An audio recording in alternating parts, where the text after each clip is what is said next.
네 번째 주입니다. 오늘 말씀 제목은 분노 대신 사랑과 희망으로 요나서 4장 1절부터 4절까지입니다. 보통 요나서 하면 가장 많이 생각하는 것이 물고기 뱃속에 들어간 요나입니다. 사람이 물에 빠졌는데 큰 물고기가 나타났고 죽지 않게 살게 되는 것, 참 기억하기 쉬운 일입니다. 실제로 요나에게 일어났던 일입니다. 요나가 하나님의 명령을 어기고 도망을 가다가 물에 던져지게 되는데, 그러나 하나님이 커다란 물고기를 보내셔서 요나가 살게 되고 다시 하나님의 사명을 감당하는 그런 내용입니다. 딱 봐도 놀랍고 신기하고 참 나에게도 일어났으면 하는 그런 일이기도 합니다. 그런데 사실 물고기 뱃속에서 살아난 요나만큼이나 요나보다 사실은 정말 더 의외의 모습이 요나에게 있습니다. 그것은 요나라는 사람이 하나님께 저항하고 하나님께 반대한 일입니다. 한 번도 아니고요, 여러 번입니다.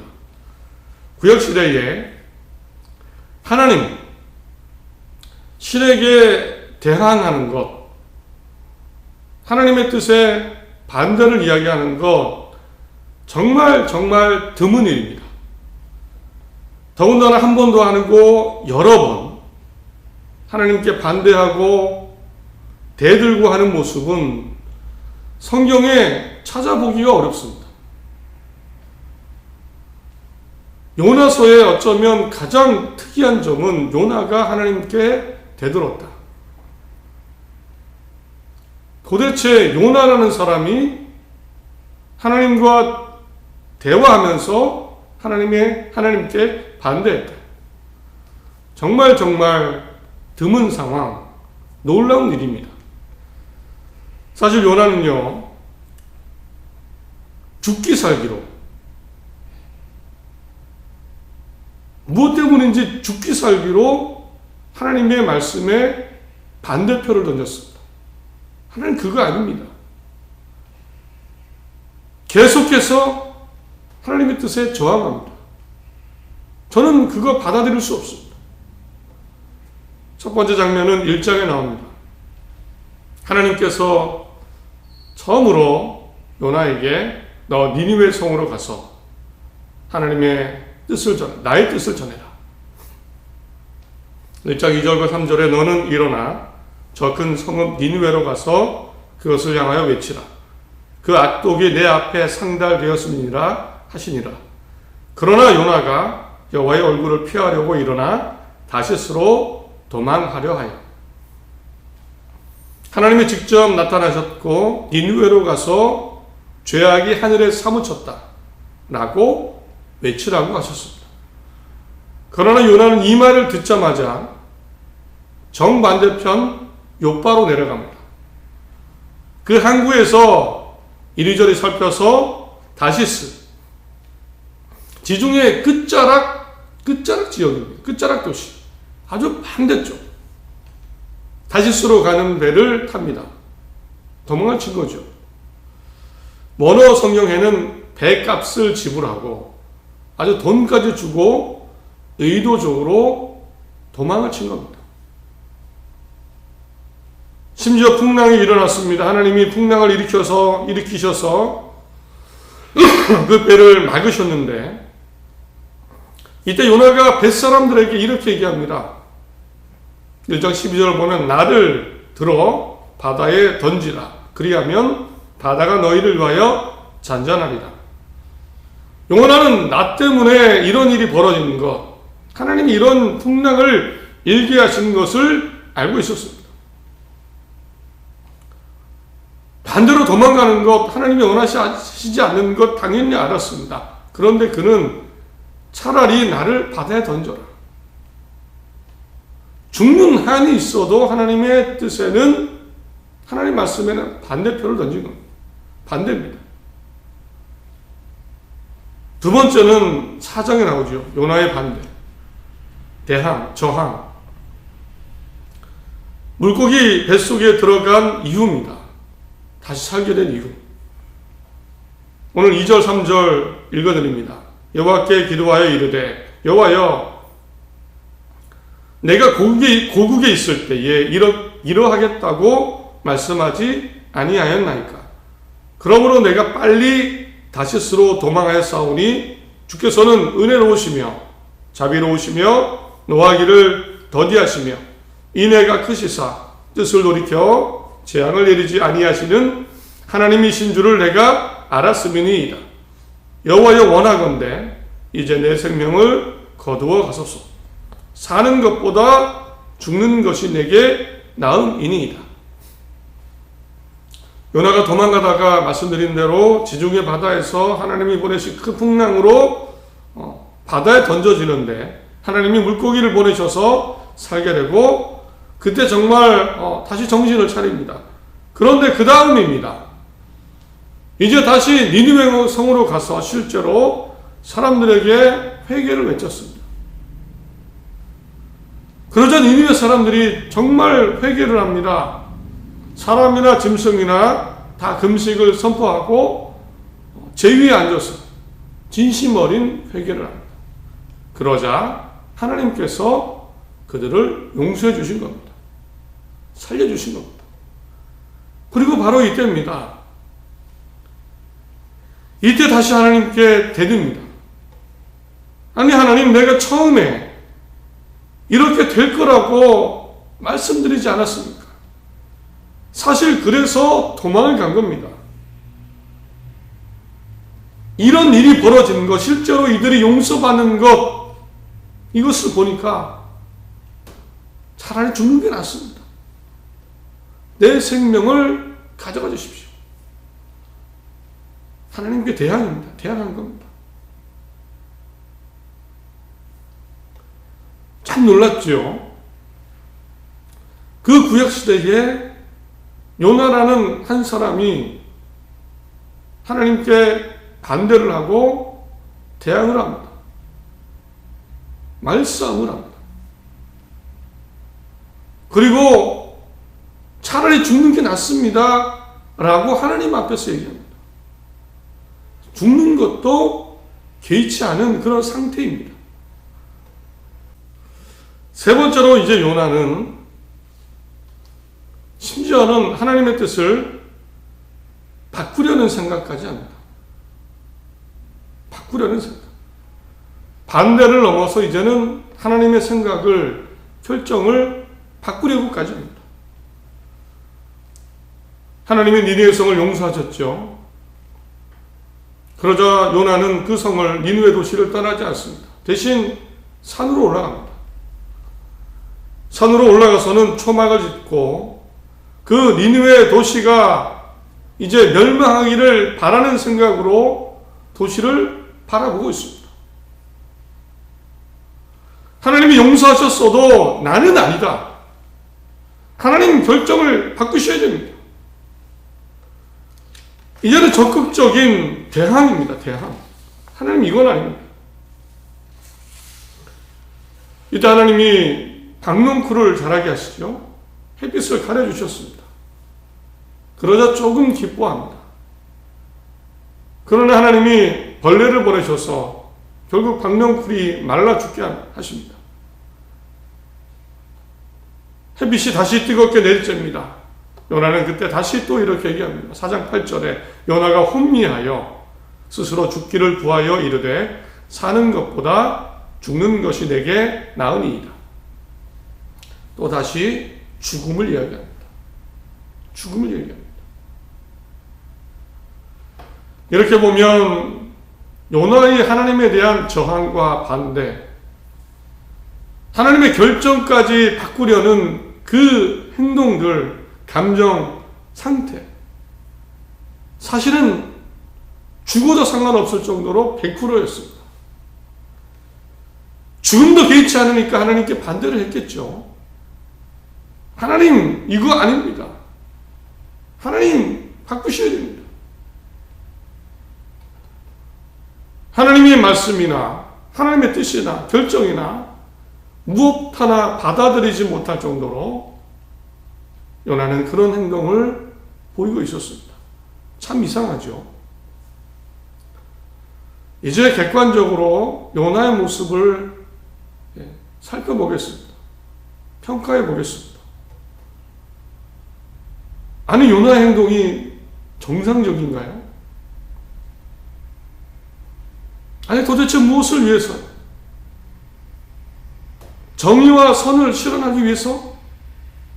원수 갚기 위해서요? 내가 죽어도 상관없어. 생명이 끝나도 상관없다. 과연 이것이 하나님 보실 때 옳은 것일까요? 아니, 게다가 무엇보다 중요한 것은요, 하나님이 지금 말씀하고 계십니다. 함께하고 계십니다. 하나님이 일하고 계십니다. 가만 계신 게 아닙니다. 침묵하고 계신 게 아닙니다. 직접 음성까지 주셨고, 무엇이 옳은 것이고 무엇을 해야 되는지 말씀해 주셨습니다. 요나는 하나님이 하라는 대로, 시키신 대로 그냥 하고 돌아오면 되지 않습니까? 여러분 같으면 어떻게 하시겠습니까? 그냥 말씀하신 대로, 알려주신 대로 가서 전하고 돌아오면 됩니다. 그러면 되지 않습니까? 그러나 요나는 그렇게 하지 못했습니다. 하나님께 다 맡기고, 하나님께 심판도 맡기고, 전하라고 하시는 것 잘 전하고, 요나는 그 다음에 또 주신 생명을 가지고, 희망을 가지고, 꿈을 가지고 행복 가운데 살아가면 되는 거 아닙니까? 그런데 그렇게 하지 못했습니다. 실제로 역사적으로 보면 요나가 이렇게 행동하지 않아도요, 결국 이 니느웨 성은 하나님의 심판을 받아서 멸망을 하게 됩니다. 150년 후에 나훔 선지자에 의해서 다시 니느웨 성의 멸망이 예언이 됩니다. 결국 우상 숭배와 죄 때문에 결국은 멸망합니다. 하나님이 용서를 번복하신 게 아니고요, 용서해 주셨는데 다시 죄를 지었습니다. 결국 하나님 심판 가운데 도시가 사라지고 말았습니다. 하나님이 일하고 계시고 하나님이 살아계시기 때문에 요나는 하나님의 음성 가운데, 말씀 가운데 원하시는 삶을 그냥 살아가면 되는 거였는데 사실은 그러지 못한 겁니다. 안타까운 인생을 살았죠. 이제 한 가지 물음을 던져봅니다. 그렇다면 과연 요나는 왜 이렇게 행동을 했을까요? 요나를 이렇게 생명까지도 내려놓게 만들 정도로 이런 행동의 원인은 무엇일까요? 가장 큰 원인, 요나를 이렇게 불행하게 만들어버리는 것 스스로. 돈이 없어서요? 병이 들어서입니까? 삶의 심각한 고난과 핍박 때문입니까? 물론 문제와 힘든 게 있었겠죠. 그러나 이런 외부의 것이 아니었습니다. 가장 큰 원인은 요나 자신에게 있었습니다. 하나님은 몇 번이고 요나에게 말씀하셨습니다. 오늘 4절입니다. 여호와께서 이르시되 내가 성내는 것이 옳으냐. 몇 번이고 말씀하셨습니다. 몇 번이고 눈치를 주셨습니다. 너의 분노가 옳은 것이냐? 내가 지금 분노하고 있는 것이 옳은 것이냐? 니느웨 사람에 대한, 그들에 대한 미움과 증오와 분노가 옳은 것이냐? 계속해서 요나의 마음속에 있었던 그 분노와 증오, 미움, 이것에 대해서 말씀하셨습니다. 요나가 이렇게 행동할 수밖에 없었던 것은 사실은 외부의 원인보다도 자기 자신 속에 있었습니다. 바로 미움과 분노 때문이었습니다. 요나는 하나님을 믿고 있었지만, 하나님의 음성을 듣고 역사를 보고 있었지만, 그 마음속에 미움과 분노가 다 망쳐놓았습니다. 1절에 요나가 매우 싫어하고 속내며 니느웨 사람들에 대한 미움, 그들이 용서받는 것에 대한 정말 그 하나님의 계획조차 요나의 분노와 미움 때문에 다 막혀버렸습니다. 이렇게 마음속에 사람에 대한 미움과 분노가 있으니까요, 다른 일들에도 분노가 생겨납니다. 다른 일들에도. 사람에 대한 분노가 있으니까 어떤 세상의 문제, 어떤 일 가운데서도 분노가 쉽게 일어납니다. 구절에 나오는 박농쿨 이야기입니다. 하나님이 박농쿨을 자라게 하셨죠. 니느웨 사람들과 상관없는 겁니다. 박농쿨은. 그런데 벌레가 생겨서 박농쿨이 말라 죽어서 다시 햇볕이 내리쬐니다. 작은 문제가 생긴 겁니다. 이때 요나가 했던 것은 뭐냐면, 그러자 요나가 했던 말은 이겁니다. 하나님, 차라리 죽는 게 낫습니다. 박농쿨이 사라졌는데 죽음을 생각합니다. 다시 죽음.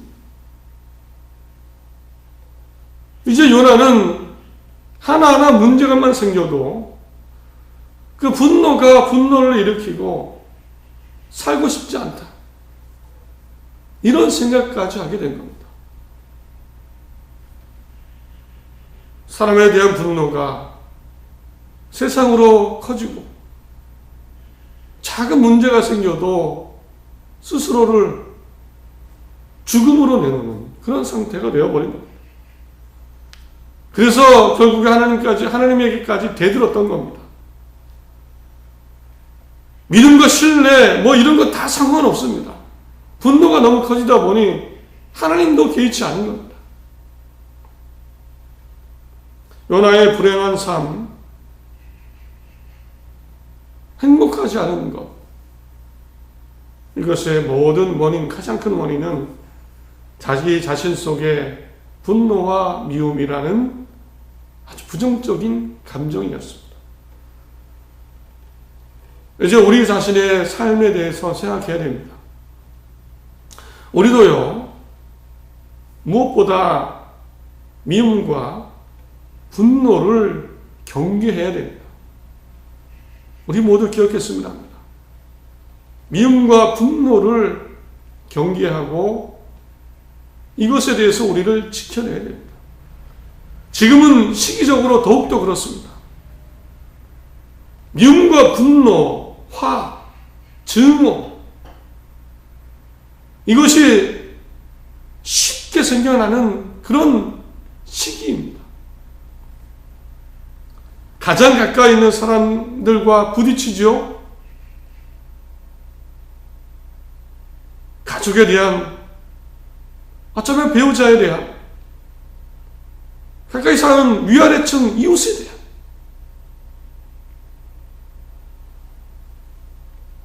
금전적인 어려움 때문에, 자녀 양육 때문에, 어떤 문제 때문에, 시기적으로, 시대적으로 분노, 증오, 미움이 일어나기 쉬운 때입니다. 수많은 뉴스와 사건, 사고들을 접하면서 더욱더 그런 때가 되었습니다. 정치인들에 대한,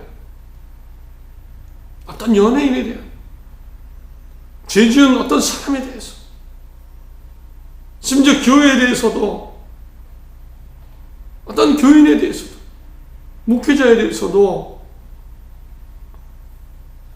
어떤 뉴스와 소식들을 접하며 왜 그럴까? 미움과 분노가 쉽게 일어날 수 있는 그런 시대를 우리는 지금 살고 있습니다. 그러나 우리는 미움과 분노를 경계해야 됩니다. 우리 자신이 망가집니다. 대신 우리는요, 정말 이럴 때에 우리 그리스도인의 역할이 큽니다. 그것은 우리는 사실은 죄의 용서를 받은 사람입니다. 그렇지 않습니까? 우리는 죽음에서 생명을 얻은 사람입니다. 우리 그리스도인만이 가진, 우리 하나님을 믿는 사람만이 가진 놀라운 사실이 있습니다. 우리는 죄의 용서를 받은 사람입니다. 하나님께 갚을 수 없는 은혜와 사랑을 받은 사람입니다. 그러므로 우리는 누구나 분노하고 화낼 수 있는 이때에 우리만큼은 다르게 살 수 있습니다. 그것은 사랑과 평안과 평화입니다. 우리가 그 사랑을 모른다면, 그 용서를 받지 않았다면 우리도 불가능할지 모릅니다. 그러나 우리는 받았습니다. 사랑받았고 갚을 수 없는 그 사랑 가운데 용서를 받았습니다. 그리고 구원을 향해 달려가는 값없는 은혜를 받은 사람들입니다. 우리는 무엇을 할 수 있습니까? 똑같이 싸우고 분노하고 미워하는 것, 그것보다도 우리만이 할 수 있는 것, 사랑과 평안과 평화입니다. 더 나아가서는 우리는 생명의 가치와 주신 인생 가운데 행복과 희망을 보여줄 수 있는 사람들입니다. 왜요? 우리는 나를 용서하신, 살려주신 그 하나님을 믿기 때문입니다. 알기 때문입니다. 다른 사람들이 힘들어서 세상의 불의 때문에, 죄 때문에 미워하고 분노하고 있을 때 우리는 크신 하나님을 알고 있습니다. 그저 크신 하나님. 그래서 우리는 절망이 아니라 사랑 가운데 행복과 희망을 이야기하고 보여줄 수 있는 사람들입니다. 죄를 덮어두고 죄를 묵과하고 그냥 좋은 게 좋은 거지 살라는 이런 의미가 아니라 하나님께 맡기며 나쁜 것을 걷어내고 죄를 멀리하고 아닌 것은 아니라고 말하면서 사랑과 평화를 보여줄 수 있는 사람. 세상에 깊은 절망과 어두움이 있어도 우리는 덩달아 화내고 절망하지 않고 하나님 안에 미래와 희망, 이것을 보여줄 수 있는 사람들입니다. 지금 우리가 해야 되는 가장 큰 사명입니다. 가장 큰 사명입니다. 이미 교회도 있습니다. 이제 복음이 있습니다. 지금 이 시대는 사랑과 평화, 평안, 하나님 안에 행복과 희망을 보여줄 수 있어야 됩니다. 이런 우리 모두가 될 수 있기를 간절히 바랍니다. 한국에 복음이 전파된 이후에 한국 사회의 차별과 아픔, 고통, 사람 차별과 남녀 차별, 가난과 무지, 전쟁의 아픔, 일제 침략과 그 아픔의 역사,